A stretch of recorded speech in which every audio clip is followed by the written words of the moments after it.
Hello प्यारे बच्चों, आप सभी का इस प्यारे से channel Rajput Maurya PCM classes में आप सभी का स्वागत है। तो आप सब कैसे हैं? हम आशा करेंगे कि आप सब ठीक होंगे।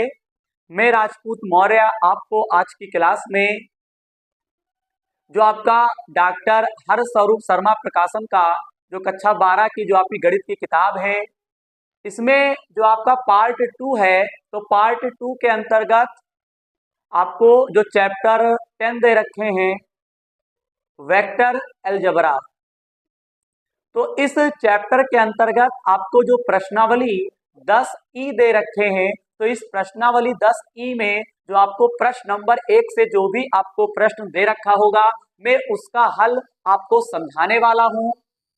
तो अगर आज की वीडियो पे आए हुए हो तो अंत तक बने रहिएगा। जब आप हमारी वीडियो में अंत तक बने रहोगे तभी आप मेरे द्वारा समझाए गए कॉन्सेप्ट को आप समझ पाओगे। अगर आपको पिछली वीडियो देखना है तो आप हमारे चैनल के प्लेलिस्ट के माध्यम से जाके देखिएगा। मैंने हर एक प्रश्नावली के हर एक प्रश्न का हल मैंने आपको करवाया है। अभी तक देखा जाए तो पार्ट 1 के अंतर्गत जितनी भी प्रश्नावली थी मैंने आपको करवा दी है और हर प्रश्नावली का कंप्लीट बेसिक कॉन्सेप्ट भी मैंने आपको करवाया है। बस केवल आपको क्या करना है, मेरे चैनल के प्लेलिस्ट के माध्यम से जाके देखना है।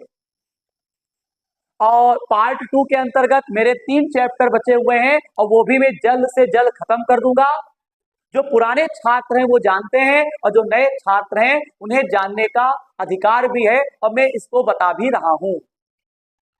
तो मैं उम्मीद करूंगा सर की बात आपको समझ में आ गई होगी। वीडियो कहां से देखना है, कौन सी वीडियो देखना है, कैसे क्या करना है, आपको मेरे चैनल का प्लेलिस्ट ओपन करिएगा, आपको हर चीजें आपको समझ में आ जाएंगी। यहां तक की बात अगर एकदम क्लियर हो चुकी हो तो मैं आपको बता दूं, बेटा एक काम करिएगा, अगर चैनल पे नए हो तो चैनल को सब्सक्राइब, वीडियो को लाइक करेंगे, अगर पुराने हो तो केवल वीडियो को लाइक करना है। क्योंकि इससे क्या होगा, मैं अपने चैनल पे जब भी कोई वीडियो में अपलोड करता हूं या करूंगा तो उसका आपको नोटिफिकेशन रेगुलर आपको मिलता रहेगा और आप वीडियो देख पाएंगे। तो यहां तक की सब बातें क्लियर हो चुकी होंगी। अब मैं क्लास की शुरुआत करता हूं। प्रश्नावली 10 ई में जो आपको प्रश्न नंबर 1 दे रखा है, मैं इसका हल आपको बताना शुरू करता हूं। क्या कहता है, यदि ए वेक्टर बराबर 3i कैप माइनस जे कैप प्लस 2k कैप और बी वेक्टर बराबर i cap plus J cap minus 4k cap, फिर आपको इसके अंतर्गत 4 खंड दे रखा है। पहला खंड है A vector cross B vector mod में, दूसरा है B vector cross A vector, B vector cross A vector, और तीसरा खंड है इसके बीच का कोण, और फिर चौथा इन पर लंब इकाई सदिश ज्ञात कीजिए। अब बात आती है कि सर ये कैसे लगाया जाएगा। बेटे अगर आप मेरी पिछली वीडियो देखे हो तो आपको जरूर समझ में आता होगा, क्योंकि सर जब भी कोई सवाल का अगर हल बताते हैं तो बिल्कुल दिमाग के अंदर सेट हो जाता है। बस केवल इतना काम करना होगा कि मेरे साथ कुछ प्रश्नों के हल तक बना रहना होगा, क्योंकि जब मैं प्रश्न का आपको हल करवाऊंगा और जब आप मेरे साथ बने रहोगे तभी तो आप मुझे समझ पाओगे कि सर कैसा पढ़ाते हैं। तो चलिए, मैं उम्मीद करूंगा कि कोई भी बच्चा वीडियो को स्किप नहीं करेगा और मेरे साथ समझने का प्रयास करेगा। तो देखिएगा, ए वेक्टर बराबर आपको दिया है 3i कैप माइनस का जे कैप, फिर आपको दे रखे हैं प्लस का 2k कैप। बी वेक्टर बराबर आपको वैल्यू दे रखे हैं i cap plus J cap और माइनस का आपको दे रखा है 4k कैप। फिर नंबर 1 पर और नंबर 2 पे बहुत सारी कंडीशन है, तो हमसे नंबर 1 पर कहता है माड में A vector cross B vector ज्ञात करो। मैं एक एक खंड का आंसर आपको दूंगा और करवाता जाऊंगा। तो फिलहाल मैं पहले ही खंड का हल आपको समझाऊंगा, तो सुनिएगा। बात मैं पते की करूंगा। आपको 2 सदिश दे रखा है, हमको इन दोनों सदिश का क्रॉस निकालना है। बेटा इस सिंबल को क्या बोलते हैं, क्रॉस, यानी सदिश गुणनफल। एक सदिश गुणनफल होता है और एक अदिश गुणनफल होता है। अगर मैं अदिश गुणनफल की बात करता हूं तो ए वेक्टर और बी वेक्टर होता है। इस प्रकार से जब हम लोग क्रियाकलाप करते हैं तो इसको बोला जाता है अदिश गुणनफल। याद रखिएगा, ये बात आप याद रखेंगे।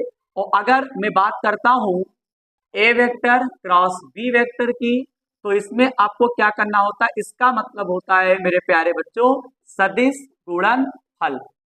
जी हाँ, आपने सही सुना, इसको हम लोग क्या बोलते हैं, सदिश गुणनफल। और ये अदिश गुणनफल होता है। तो अगर अदिश गुणनफल की बात मैं करता हूं तो ये आपको आता है, कुछ हद तक आपने सीखा होगा मेरी पिछली वीडियो से, और आपने अगर किया होगा तो बेटा आपको आता ही होगा। अगर पेपर में कहेगा ए वेक्टर इतना बी इतना, तो बताओ अदिश गुणनफल याद करो, तो समझ जाओ कि इस कॉन्सेप्ट को आपको याद रखना है। ये कॉन्सेप्ट क्या होता है, मैंने आपको पिछली वीडियो में बहुत सारे प्रश्नों में मैंने करवाया है, अगर नहीं देखा है तो प्लेलिस्ट का यूज करिएगा। अब बात आती है कि सदिश गुणनफल कैसे करते हैं, यानी कि क्रॉस गुणा, ऐसे बोलते हैं डॉट गुणा। ठीक, तो डॉट हम लोग जानते हैं, अब हमको क्रॉस सीखना है।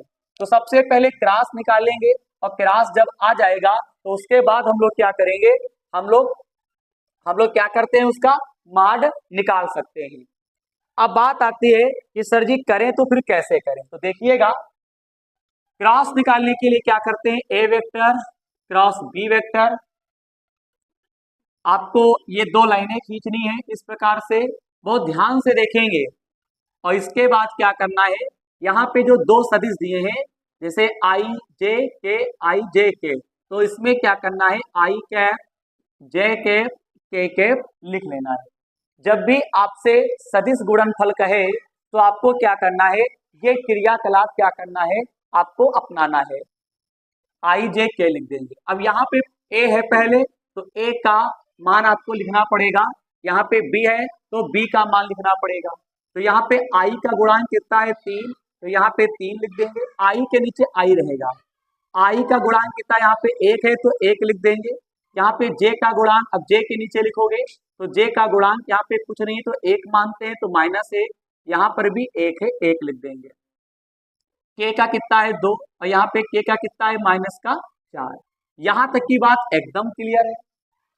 सर ने क्या बताया, ए और बी दिया होगा, और अगर ऐसा निकालने को आएगा माड, तो आपको क्या करना है, ए क्रॉस बी पहले आपको निकालना है, क्योंकि बेटा ए क्रॉस बी इस वाले चैप्टर में पूरा कॉन्सेप्ट है, यानी इस प्रश्नावली में ज्यादातर ए वेक्टर क्रॉस बी वेक्टर ही निकाला जाता है ज्यादातर प्रश्नों में, तो ये आपको सीखना चाहिए। मैं एक बात फिर बता देता हूँ, भले ही कम क्वेश्चन को मैं सॉल्व करवाऊं आज की क्लास में, लेकिन ये कॉन्सेप्ट आपको समझ में जरूर आना चाहिए।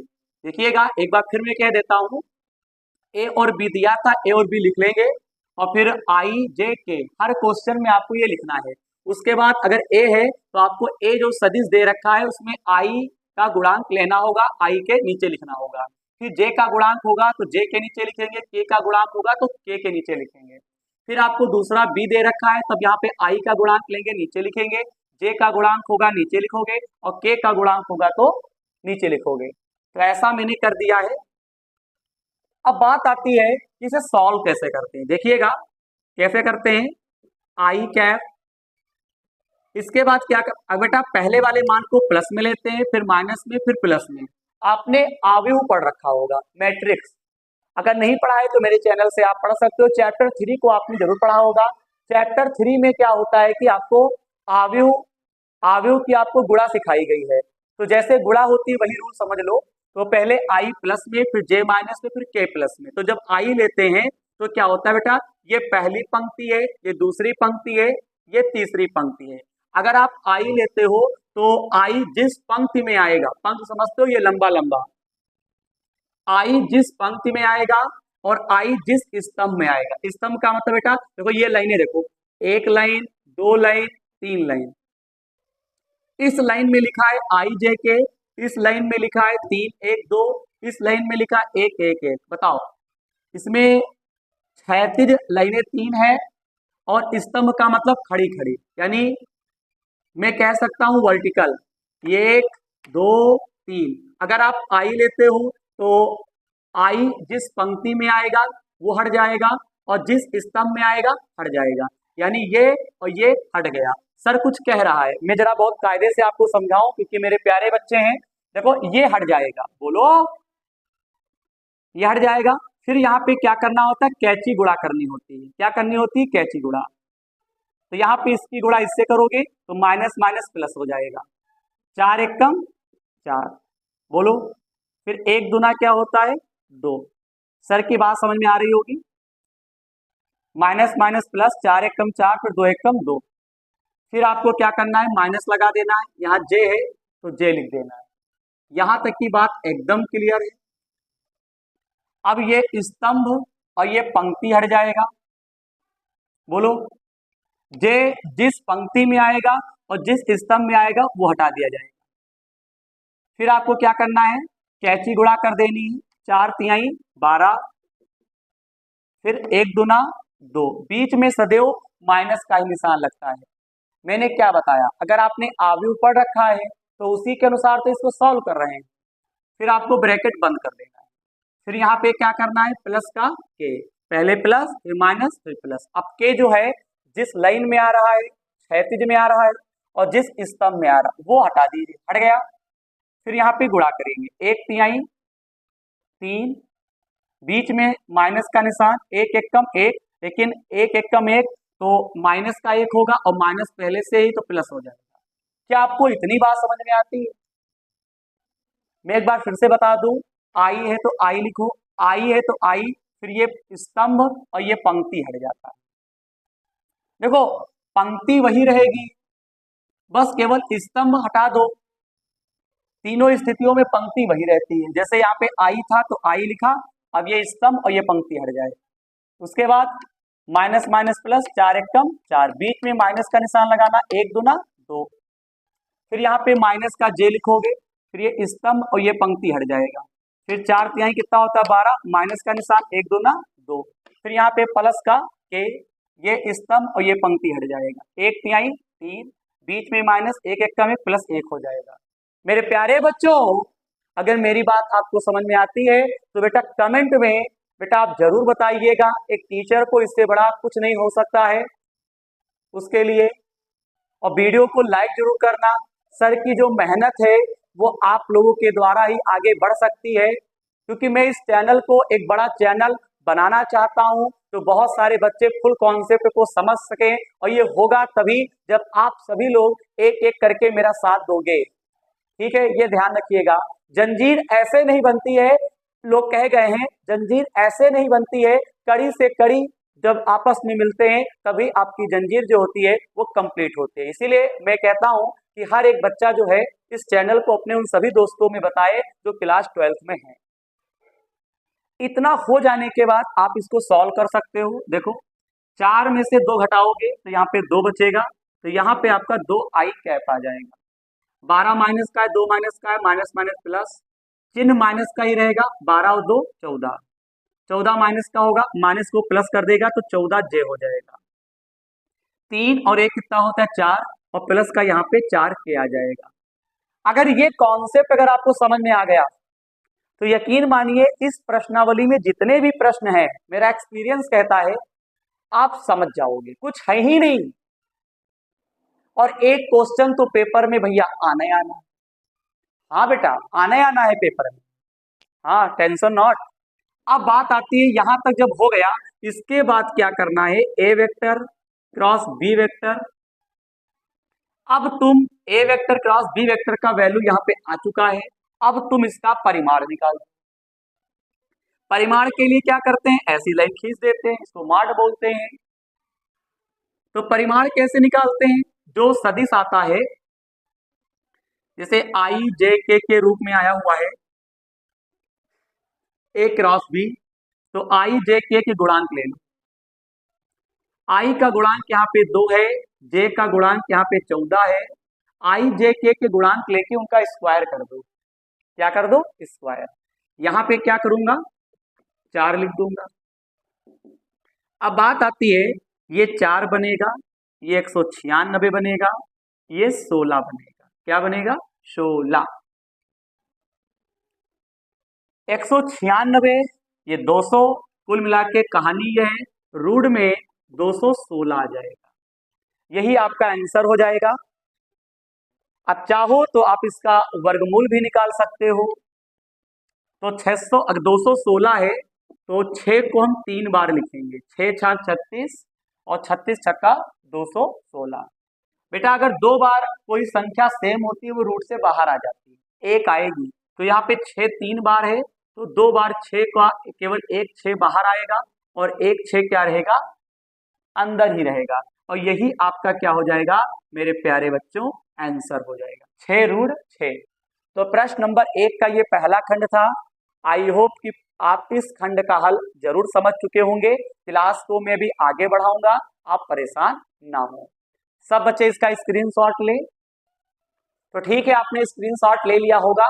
अब यहाँ पे प्रश्न नंबर 1 का यहाँ पे दूसरा खंड हमसे कहता है सदिश तो आपको वही दिए हैं, बस केवल क्या करना है, B vector cross A vector निकालना है और B vector cross A vector का हमको क्या निकालना है, परिमाण निकालना है।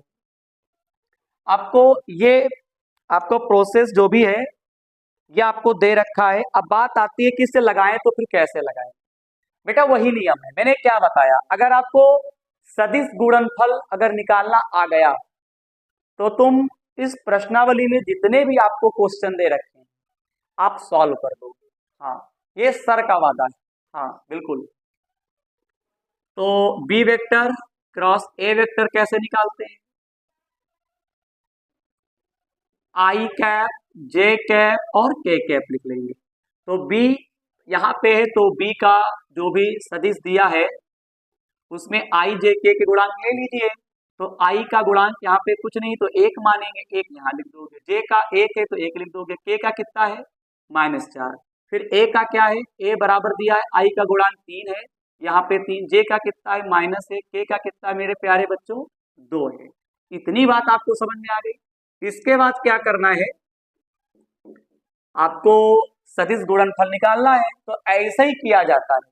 अदिश गुणनफल तो आसान है, सदिश भी आसान है, बस केवल प्रैक्टिस मांगता है। इस प्रकार का कॉन्सेप्ट और कुछ थोड़ी ना है। तो आई जब लेते हो तो आई जे के वाली पूरी लाइन हट जाएगी और ये वाली लाइन हट जाएगी।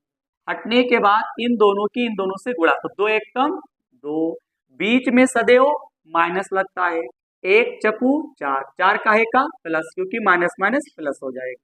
फिर जे आपको काहे में लेना है, माइनस में लेना है। अब जे जब लोगे तो ये पूरी पंक्ति और ये पूरा स्तंभ हट जाएगा, ये पंक्ति और स्तंभ हट जाएगा। 2 एक कम कितना होता है 2, बीच में सदैव माइनस, 3 चकू कितना होता है 12, तो काहे का हो जाएगा प्लस का 12। फिर प्लस का के कैप, ये वाला स्तंभ और ये पंक्ति हट जाएगा। 1 एकम कितना होता है 1 और 3 एकम कितना होता है 3। 4 में से 2 घटाओगे -2, 2 आई कैप, 12 और 2 कितने होते हैं बाबूजी 14 जे, 3 और 1 कितना होता है -4, 4 के कैप। अब हमको क्या करना है, इसका परिमाण निकालना है। तो जब परिमाण निकालते हैं तो यहाँ पे जो क्रास आया हुआ है उसमें आई जे के होंगे, इनके गुणांक ले लो, उनका वर्ग कर दो। तो यहाँ पे आई का गुणांक कितना है 2, तो 2 का वर्ग हो जाएगा। जे का कितना है -14, 14 का वर्ग कर देंगे। यहाँ पे के है तो कितना कर देंगे -4 का कर देंगे। अब आप इसे सॉल्व करो, 2 की घात 2 4, पावर बेटा सम है। मैं हर एक बात बताने का प्रयास करता हूँ कि मेरे बच्चों को तकलीफ ना हो। जो ऑफलाइन में मिलता है वो आपको ऑनलाइन भी आपको ऐसी व्यवस्था आपको मिलना चाहिए। हाँ, प्रयास मेरा पूरा रहता है। अगर कोई चीजें समझ में नहीं आती हैं तो आप मुझे कमेंट के माध्यम से बताएं, मैं आपकी पूरी मदद करूंगा। ये पावर सम है तो ये प्लस में निकलेगा, पावर सम है प्लस में निकलेगा 196। 14 की घात 2, 14 को 2 बार लिखोगे गुणा करोगे 196 आ जाएगा। 4 की घात 2 है, पावर कैसी है सम, 4 की गुणा 4 से करो कितना बनेगा 16। आप इसको जोड़ेंगे तो ये मुझे लगता है कि 216 आ जाएगा और 216 का वर्गमूल होता है 6√6। अब मुझे बताओ, चाहे ए क्रॉस बी निकालो चाहे बी क्रॉस ए निकालो, उनका परिमाण जो होगा वो सेम आएगा। लेकिन अगर ए क्रॉस बी है और उसका अपोजिट निकालते हो तो वो चीज माइनस में आता है। तो आपको ये बात समझ में आ गई होगी। आप यहाँ पे कॉन्सेप्ट भी आपको मैं याद करवा देता हूँ। A vector cross B vector कहीं पे दिया है तो अगर आप इसको पलटोगे B vector cross A vector तो ए क्रॉस बी और बी क्रॉस ए। तो बाबूजी अगर ए क्रॉस बी है तो इसको अगर पलटोगे तो बेटा माइनस का सिंबल लग जाता है। आप इस कॉन्सेप्ट को याद रखिएगा। कभी भी दो सदिश अगर क्रॉस में है लिखे, अगर उनका अपोजिट करते हो यानी कि आगे पीछे करते हो तो उनके सिंबल उसमें लग जाएगा और वो सिंबल काहे का लगेगा, माइनस का लगेगा। क्योंकि ए क्रॉस बी अगर है तो बी क्रॉस अगर ए लिखोगे तो यहाँ पे माइनस आपको लगाना होगा। ये कॉन्सेप्ट मैंने यहाँ पे सिखा दिया है, आगे यूज होगा। तो इस प्रश्न का भी आप स्क्रीनशॉट ले लीजिएगा। चलिए स्क्रीनशॉट लीजिए, क्लास को आगे बढ़ाते हैं। अब हम लोग प्रश्न नंबर 1 का यहाँ पे जो तीसरा खंड आपको दे रखे हैं वो मैं आपको समझाता हूं। क्या कहता है, देखो कहता है इसके बीच का कोण, क्या कहता है, इसके बीच का क्या निकालना है, कोण, यानी theta is equal to question mark. कैसे निकाला जाएगा, सबसे पहले ए वेक्टर और बी वेक्टर यहाँ पे जो दिया है इसका हम लोग परिमाण निकालेंगे। क्योंकि अदिश गुणनफल जब होता था तब भी हमको परिमाण निकालना पड़ता था, और जब सदिश गुणनफल निकाल रहे हो जैसा कि क्रॉस इस प्रकार से, तभी इसमें भी परिमाण ही निकालना पड़ेगा। तो बताओ ए वेक्टर का परिमाण निकालो। तो ए सदिश दिया है 3i j और k, तो बताओ आई जे के का गुणांक ले लो। तो आई का गुणांक कितना है 3 की घात 2, जे का गुणांक कितना है -1 तो -1 का स्क्वायर, के का गुणांक कितना है 2 तो 2 का स्क्वायर। मेरे प्यारे बच्चों अगर आप रेगुलर मेरी वीडियो देखते हो तो आपको ये बातें समझ में आती होंगी। 3 की घात 2 का मतलब 9, ये आपका 1 बनेगा, ये आपका 4 बनेगा। 9 1 10 और 4 कितना होता है 14 होता है। इसके बाद हम परिमाण निकालेंगे बी वेक्टर का। बी बराबर दिया है तो आई का गुणांक कितना 1, जे का कितना है 1, के का कितना है -4। अब आप इसे सॉल्व करेंगे 1 1 और यहाँ पे 16, 16 और 2 कितने होते हैं 18। अब मैं आपको सूत्र बता देता हूं, जब आपको सदिश गुणनफल दिया हो और उनके बीच का अगर कोण कहता है तो उनका फार्मूला कुछ और होता है, अगर अदिश गुणनफल होता है उसका फार्मूला मैंने ऑलरेडी पहले से ही बता दिया है, पहले से ही।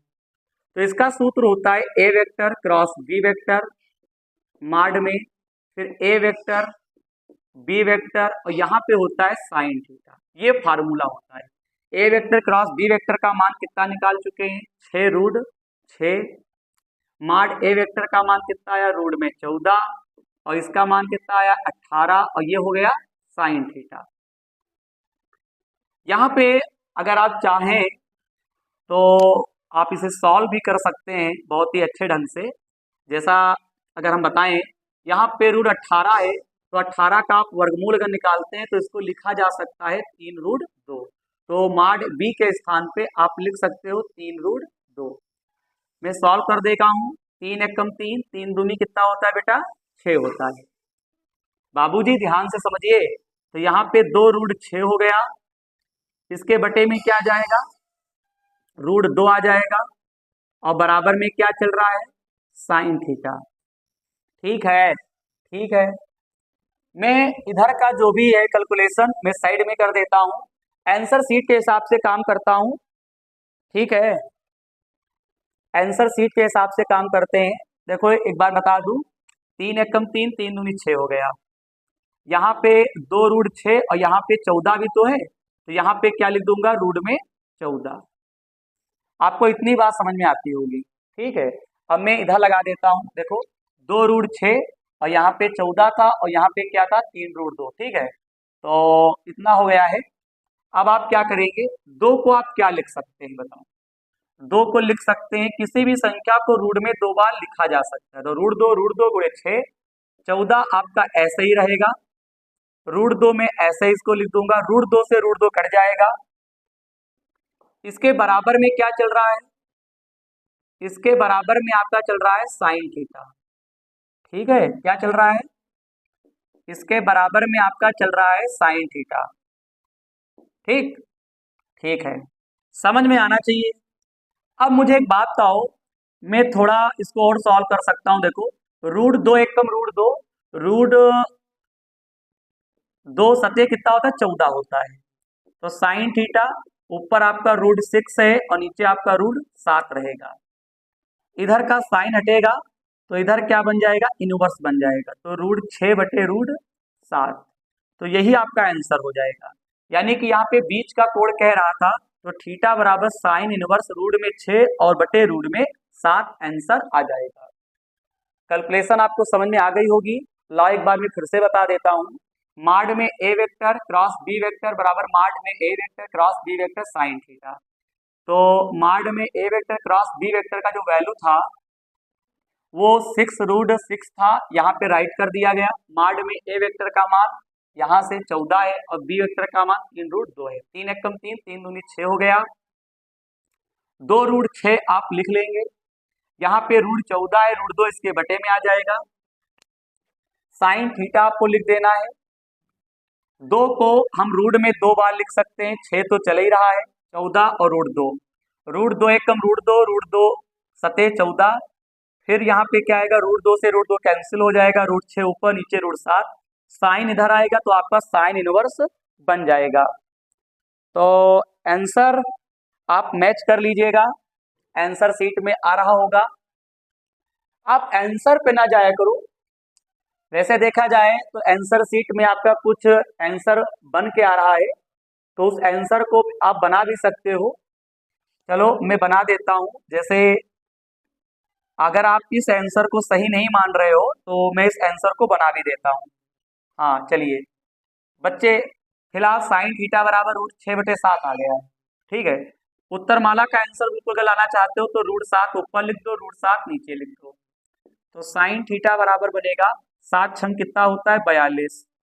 √7 और केवल 7 बचता है। अगर रूट के अंदर सेम संख्याएं होती तो रूट हट जाता है। ये कह ना पाओ कि मेरे सर आंसर नहीं ला पाए, भैया आंसर में लाकर जरूर दिखा दूंगा। √42 और नीचे कितना बनता है, 7। तो यहाँ पे देख सकते हो किताब वाला जो आंसर है वो आपका मैच करने लगा, साइन इनवर्स। और यहाँ पे क्या है, √42 और बटे कितना है, 7। ठीक, यही आपका आंसर हो जाएगा।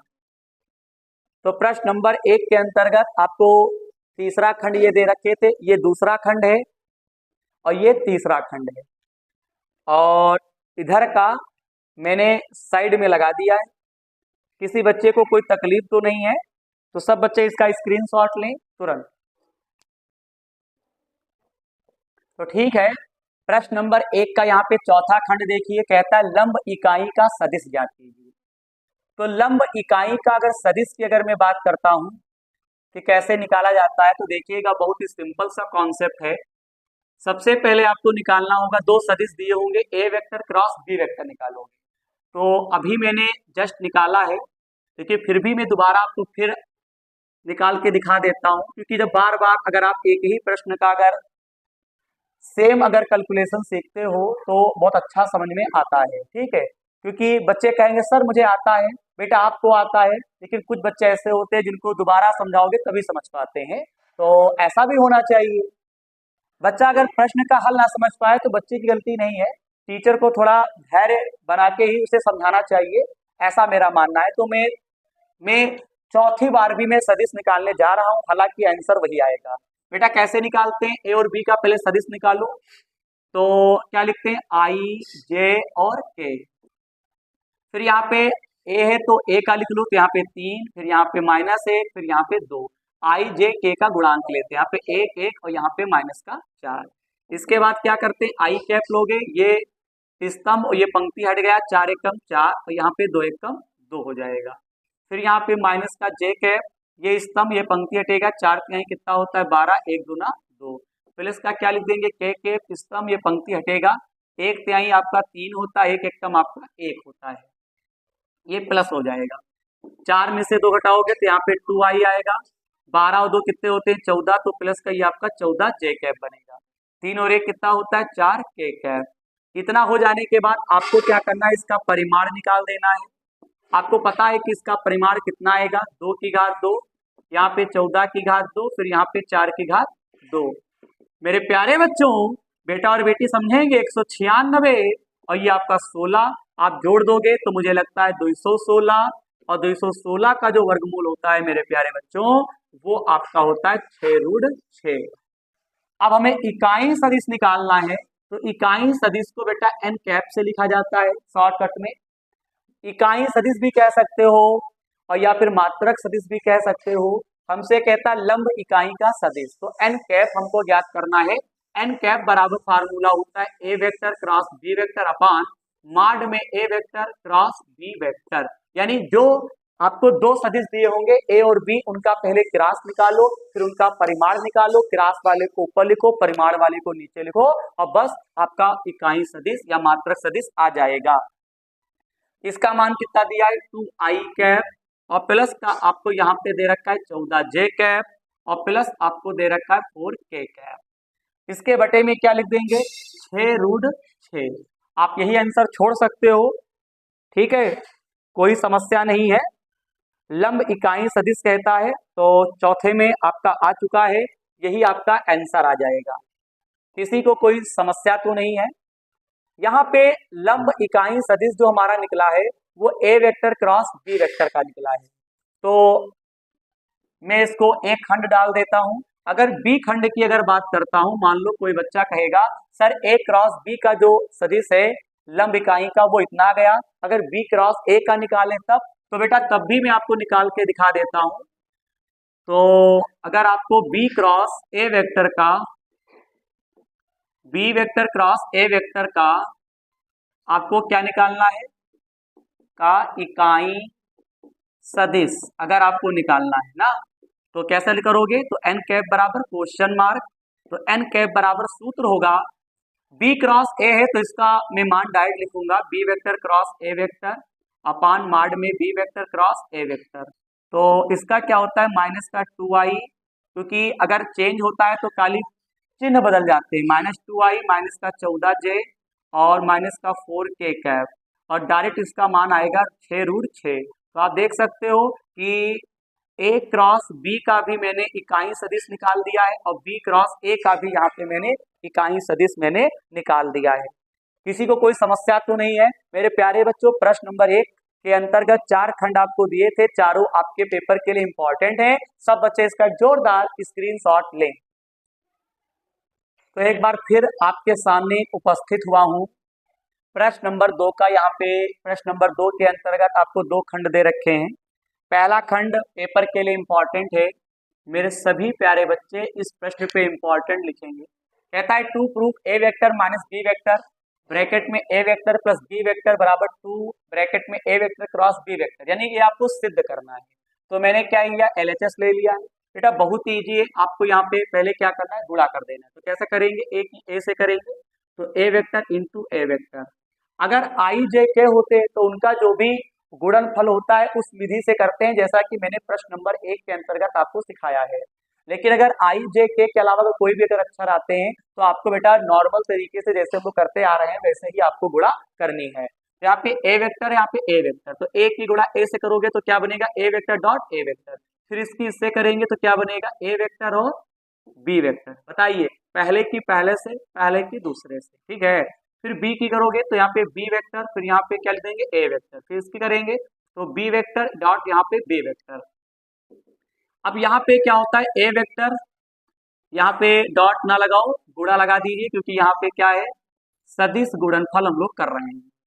ए वेक्टर का सदिश गुणनफल होगा ए से, तो ए की ए से करेंगे तो ए क्रॉस ए की बी से करेंगे तो ए क्रॉस बी की ए से करेंगे बी क्रॉस ए, बी की बी से करेंगे बी क्रॉस बी।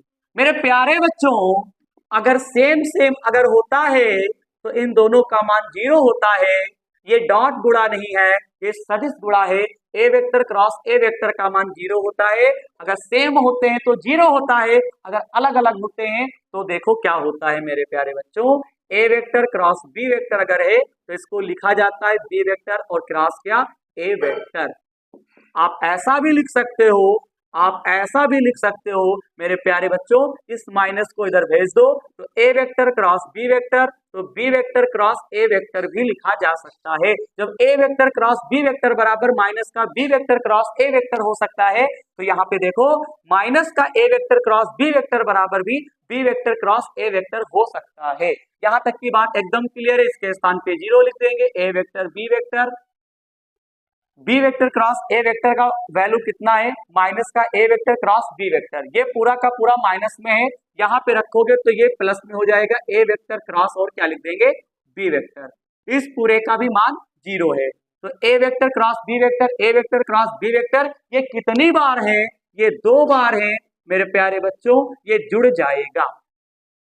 जिस प्रकार से x और x आपका 2x होता है, p प्लस p आपका 2p होता है, उसी प्रकार से मेरे प्यारे बच्चों a vector cross b vector, a vector cross b vector, ये चीज। तो इसको क्या करेंगे, ये 2 बार, ये 1 बार लिख के 2 लगा दो।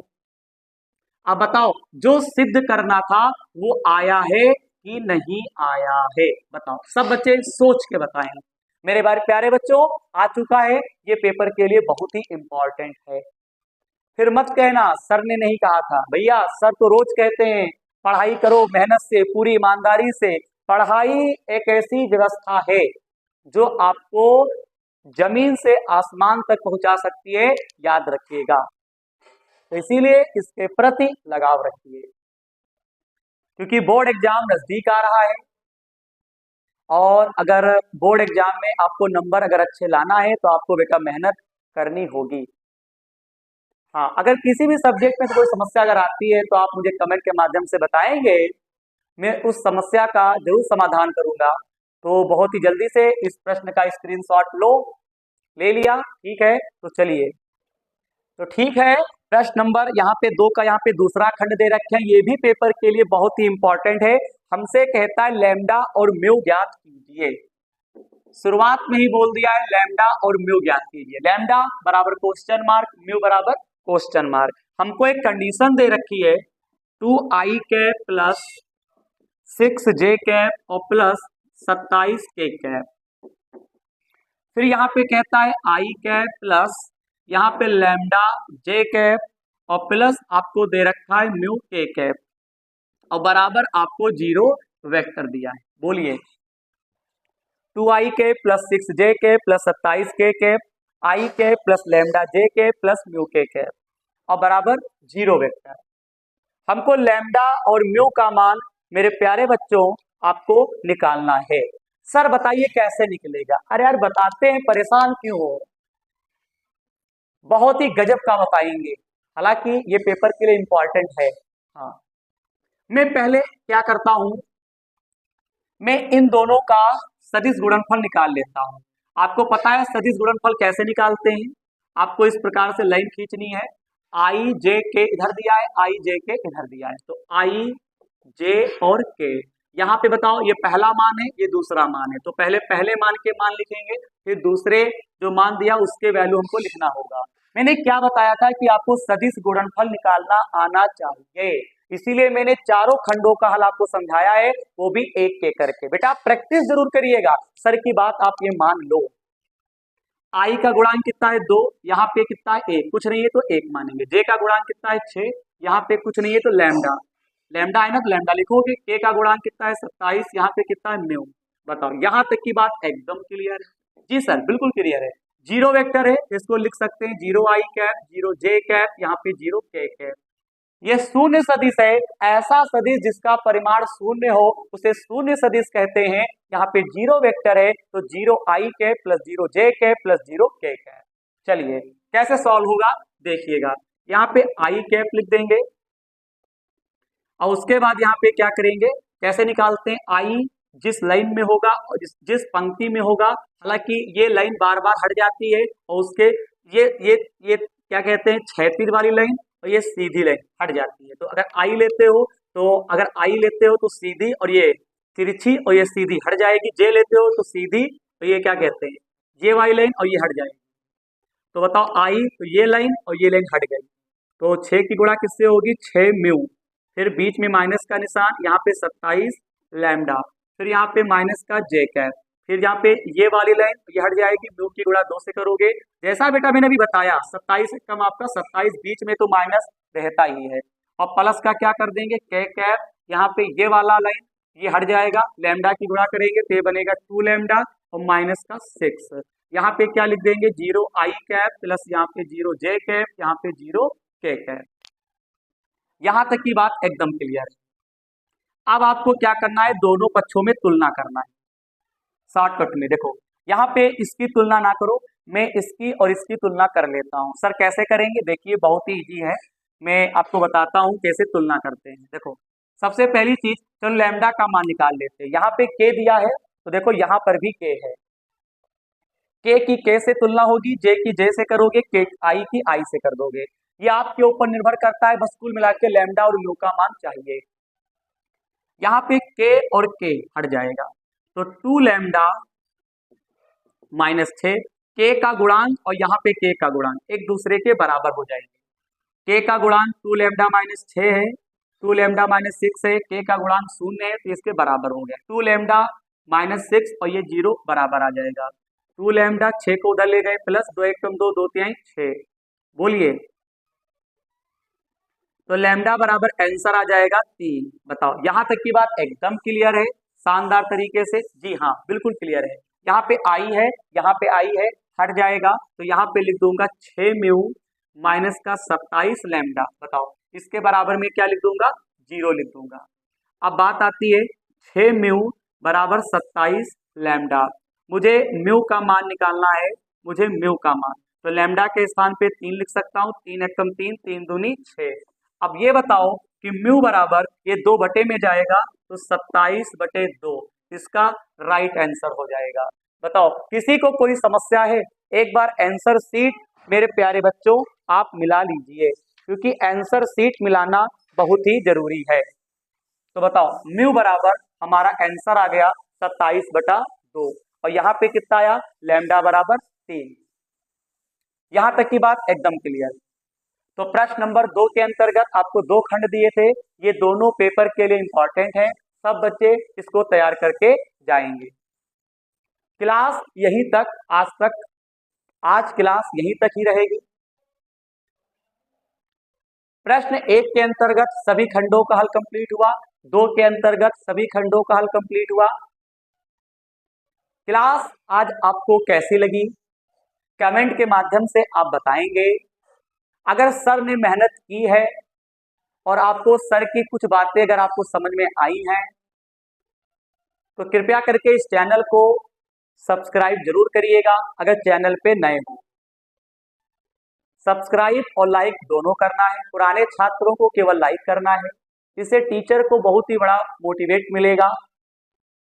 और हो सके इस चैनल को आप उन सभी दोस्तों में शेयर करो जो क्लास 12th में है और उनके पास मैथ सब्जेक्ट है और इस वर्ष वो बोर्ड एग्जाम देने वाले हैं। तो आज मेरा प्रश्नावली 10 की शुरुआत हो चुका है। इसी प्रश्नावली में अभी भी बहुत सारे इंपॉर्टेंट क्वेश्चन हैं जो मैं आपको करवाऊंगा। तो मिलते हैं अगली क्लास में। जय हिंद।